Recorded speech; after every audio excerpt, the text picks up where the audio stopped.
Bismillahirrahmanirrahim. Assalamualaikum warahmatullahi wabarakatuh.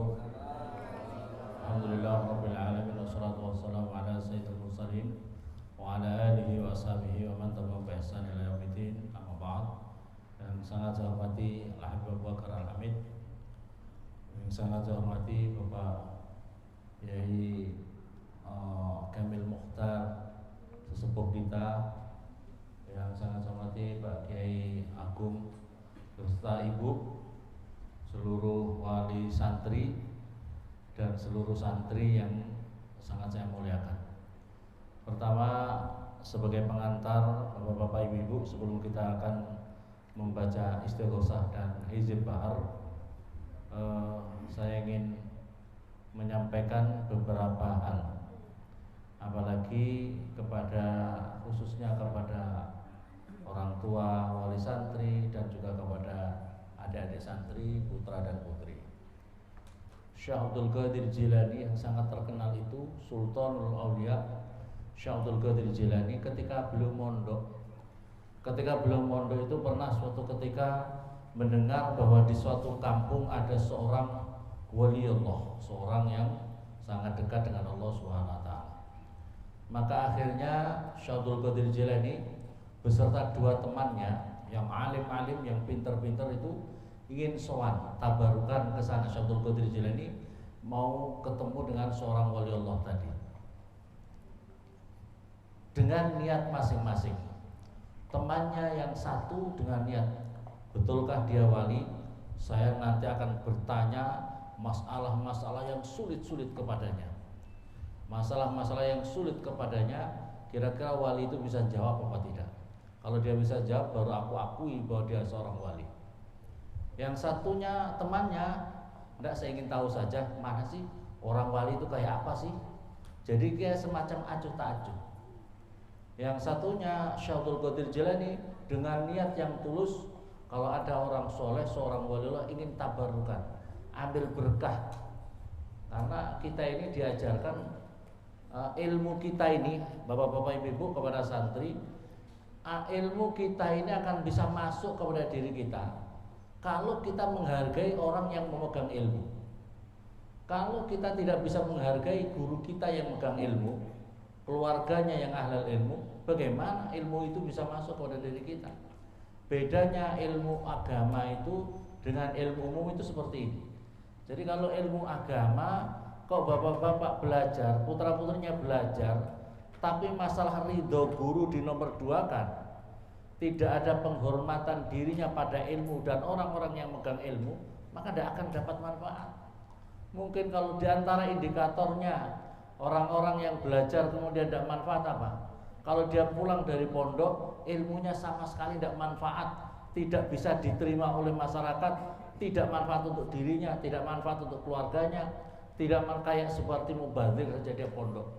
Dia dari pondok, tidak dari pondok, mubadzir tidak ada artinya. Itu adalah indikator ilmunya nggak manfaat. Nah ini yang paling ditakuti di pondok pesantren itu seperti ini, punya ilmu yang nggak manfaat. Bahkan kadang-kadang dari pesantren kok tambah bulet orangnya, kok tambah jauh orangnya dari agama, kok jauh daripada mengajarkan ilmu-ilmunya di tengah masyarakat. Itu indikator nggak manfaat ilmu. Maka oleh karena itu, kalau ada orang-orang pecinta ilmu, itu mesti sangat menghargai, menghormati orang-orang ahli ilmu, siapapun juga. Wabil khusus kepada gurunya. Di sini ke Pak Agung beserta Ibu yang mengajarkan, wajib menghargai, menghormatinya dengan tulus. Beda dengan sekolah formal. Dengan sekolah formal, mohon maaf bapak-bapak ibu-ibu, sekolah formal penting rajin sekolah, rajin belajar. Walaupun dengan gurunya kita ini tidak sopan, bahkan suatu ketika umpamanya gurunya dikeroyok, dipukul umpamanya, ya, gurunya dikeroyok, dipukul sama santri-santri, tetap aja kalau udah hasil ujiannya dan sebagainya bisa lulus, ya, dan sebagainya. Santrinya bikin murid-muridnya bikin geng sehingga guru-gurunya takut sama umpamanya, hatta sampai melakukan kejahatan-kejahatan yang lain kepada gurunya. Sampai kejahatan tetap aja dia kalau mau urusan lulus.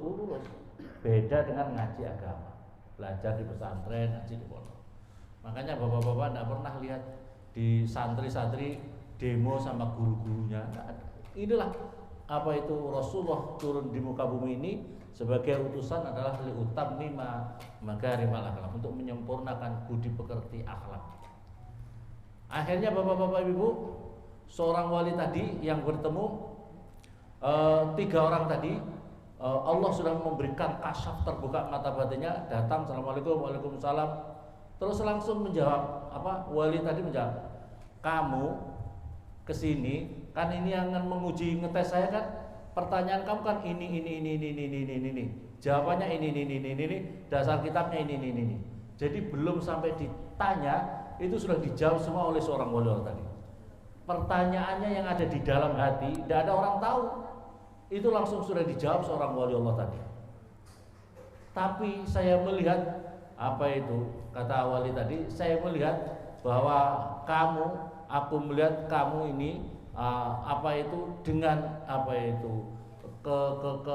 dengan kepribadianmu seperti ini, kamu nanti termasuk orang akan mati dalam keadaan su'ul khotimah. Terus yang satunya, kamu datang ke sini kan hanya ingin lihat saya saja kan, hanya ingin lihat saya, tidak ada niatan yang lain. Dan saya juga melihat bahwa kamu juga dalam keadaan mati dalam keadaan su'ul khotimah. Kamu Syekh Abdul Qadir, kamu Abdul Qadir Jilani, masih muda, masih santri. Aku melihat karena kamu, ketulusan kamu, keikhlasan kamu, ingin tabarukan, ambil berkah, maka aku lihat kamu nanti akan diangkat menjadi seseorang yang sangat dicintai oleh Allah. Kamu akan menjadi pemimpin sultan para wali-wali. Telapak kakimu ada di atas pundaknya para wali-wali semuanya. Jadi kamu kedudukannya itu di atas para wali-wali. Dan itu akhirnya terjadi, bapak-bapak, ibu-ibu.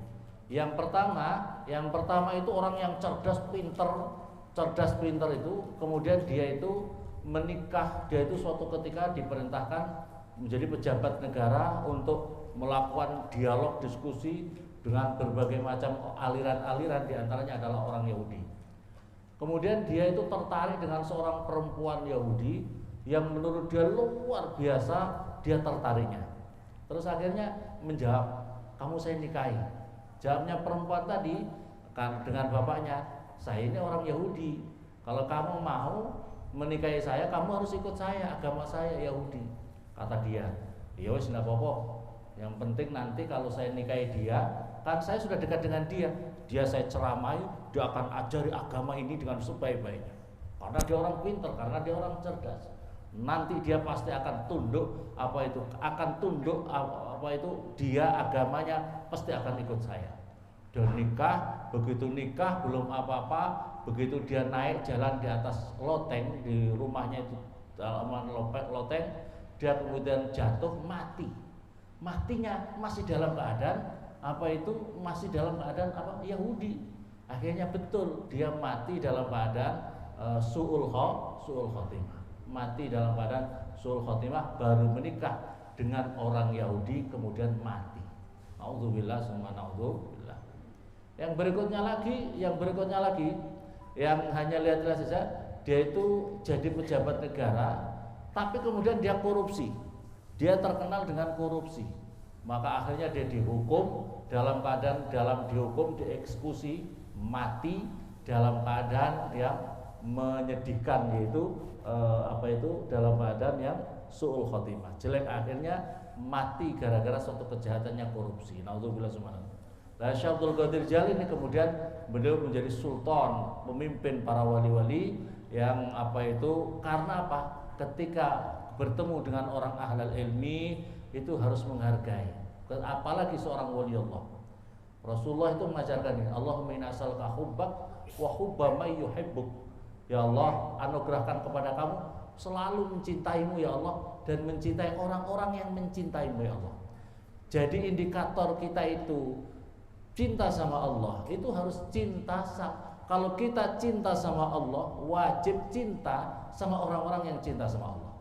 Nah sekarang akhir-akhir ini bapak-bapak, ibu yang dimuliakan oleh para santri, kadang-kadang ini kita ada salah paham salah. Kita ini kalau sesama muslim, kita momentum ini sama muslim baru saling menghargai. Siapa seorang Islam itu orang Islam itu adalah muslim yang lain atau manusia yang lain selamat dari kejahatan mulutnya dan tangannya. Itu namanya orang Islam. Tapi sekarang ini ada orang Islam yang justru punya paham mengkafirkan sesama muslim. Perjuangan Rasulullah itu bagaimana orang bisa menerima Islam, bisa masuk Islam, tapi sekarang ada orang-orang Islam yang justru mengkafirkan sesama muslim, mengatakan pengikut tauhid sesama muslim, mengatakan ahli neraka sesama muslim. Ya, hati-hati bapak-bapak. Mondok pesantren itu juga harus lihat-lihat. Mondok pesantren ngaji itu ya lihat gurunya. Gurunya kamu itu bapak-bapak ibu-ibu, kalau ingin tahu guru kamu mondok pesantren, yang harus kamu ikuti itu apa indikatornya? Dia itu pernah mondok pesantren yang kiainya punya mata rantai sanad sampai Rasulullah. Itu yang harus diperhatikan. Jadi jangan hanya sekedar guru, wah saya punya guru, profesor, dokter, tapi kalau tidak punya sanad dalam ilmunya, jangan digunakan. Ini yang bikin rusak sekarang ini, seperti orang-orang Salafi, Wahabi, itu tidak punya sanad. Sanadnya katanya ahli hadis gini. Tapi kemudian dia sudah mengkafir-kafirkan orang ulama-ulama yang sebelumnya. Ulama salaf Bukhari begini, dia bikin rubah-rubah sekarang. Kitab-kitab dirubah-rubah. Hati-hati. Ada pondok, ya pondoknya itu alirannya agak Wahabi.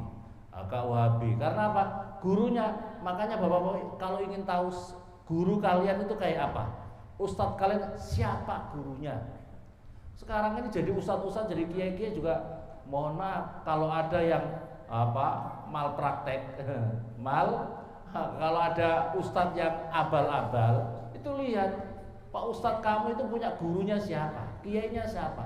Sekarang kadang-kadang enggak jadi ustadz, jadi kiai, enggak tahu gurunya. Kamu gurunya siapa? Gurunya Google, Mbah Internet. Masya Allah. Kalau Fatihah ila hadrati syekhina wa murabbihuna, Google Al-Fatihah. Ya, karena gurunya Google ya.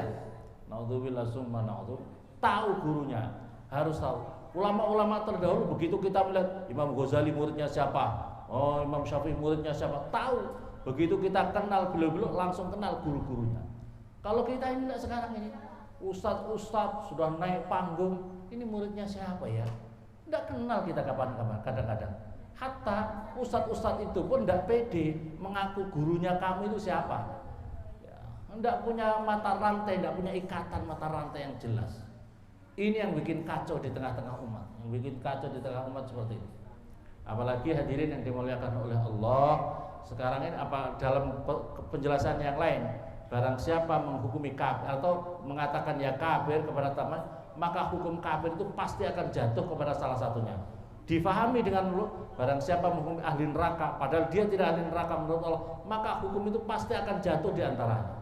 Jadi kan kita tahlil neraka, Allah neraka, zikiran neraka, macam-macam itu neraka semua, bid'ah sesat ahli neraka. Kalau tidak, hukum itu kembali kepada yang menghukuminya. Hati-hati, maka jangan gampang mengkafirkan. Tadi saya ngobrol-ngobrol di antaranya gitu. Jadi orang-orang yang suka mengatakan bid'ah sesat ahli neraka bagi orang-orang yang bagi orang-orang ahli zikir, itu suatu ketika menang. Sebab apa? Tandanya kiamat itu hadirin, kiamat itu akan terjadi kalau di dunia sudah tidak ada orang ahli zikir Allah. Tidak ada orang ahli zikir la ilaha illallah, la ilaha illallah, la ilaha illallah. Makanya itu tandanya nanti akan kiamat. Jadi kalau bapak-bapak orang NU yang masih zikir la ilaha illallah, la ilaha illallah, talina Allah, itu kiamat masih jauh. Kalau masih ada orang zikir seperti ini, kiamat masih jauh. Tapi kalau sudah semuanya sudah anti tahlil, anti zikir, anti la ilaha illallah, anti Allah, kiamat akan segera datang. Makanya orang-orang yang yang suka mengkafirkan, menghukumi orang ahli neraka, tentang orang ahli zikir Allah, la ilaha illallah, bertoreko dan sebagainya, sesungguhnya dia sedang menyongsong segera datangnya kiamat, ya. Segera menyongsong segera datangnya kiamat. Zikir bapak-bapak, kalau bisa ambil torekoh, minimal torekoh itu syadziliyah, karena torekoh syadziliyah itu agak ringan.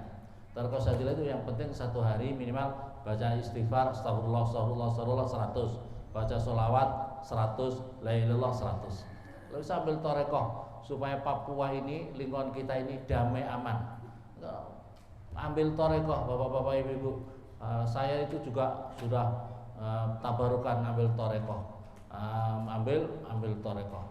Kalau bisa supaya apalagi di kawasan kita, kawasan ini menjadi damai aman karena banyak orang-orang ahli zikir. Bapak-bapak ibu yang dimuliakan oleh Allah Subhanahu wa taala. Melanjutkan Syekh Abdul Qadir Jailani melanjutkan tentang